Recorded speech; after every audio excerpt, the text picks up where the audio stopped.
Nintendo Switch Nintendo Switch owners will soon get a taste of Fire Emblem, though not in the form they'd suspect. Fire Emblem Warriors isn't the franchise as you know and love it.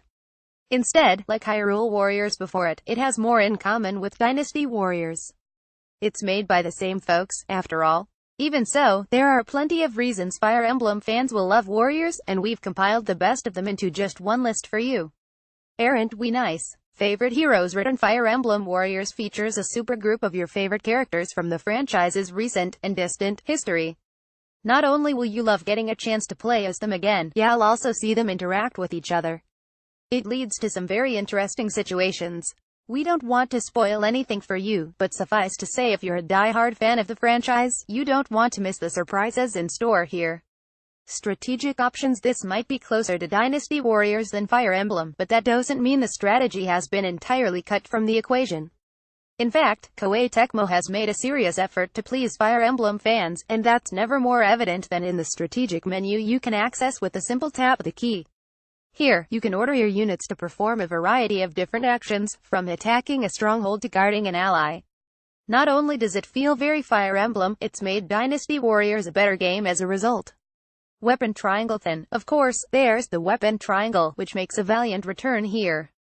In case you don't know, swords beat axes, axes beat spears, and spears beat swords. Given you're usually slaying hundreds of foes with each slash, Koei Tecmo has tied this system into the leaders. So, for example, if a fort captain carries a spear, all of his army will also. Again, it's a great system that feels very Fire Emblem. You'll constantly refer back to the strategy menu, ordering your units to dispatch foes with a weaker weapon type to them. Relationships. You can expect from a Fire Emblem, relationships play a sizable role in Warriors. Each character has a bond rating with all other characters, and to increase it you merely have to send them into battle together. In battle, you can increase two characters' relationships faster by linking them together. This lets them fight as a single unit, increases their bond faster, and allows them to use incredibly powerful double attacks. Also, once you've reached a certain bond level with another character, you can earn special crests that provide powerful skills and boosts to a particular character. It's an integral part of the experience. Permadeath. It also wouldn't be Fire Emblem without tragic permanent deaths, where characters never return if they fall in battle.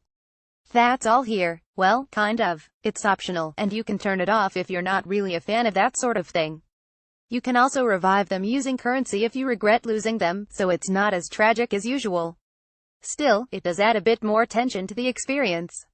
When you hear that a character is about to fall in battle, you'll be really keen to send someone to save them or do so yourself. It's much more dramatic. History mode. Here's a nice little unexpected feature that ended up standing out for fans of Fire Emblem. History mode. This lets you revisit historic battles from the franchise's history, and dictate how they played out. Again, we don't really want to provide any spoilers, so we won't go into exact details, but those passionate about Fire Emblem lore sure won't be disappointed. Play with your friends. Okay, so multiplayer isn't anything new to Fire Emblem. We've been able to do it in the last few 3DS offerings after all. Still, you can't really have a Switch game without multiplayer, and it works a charm here. Instead of bossing around your units on the tactical screen, you can shout at a friend next to you instead. Also, now you and a friend can play as your favorite Fire Emblem characters and battle alongside each other. You couldn't do that before, could you?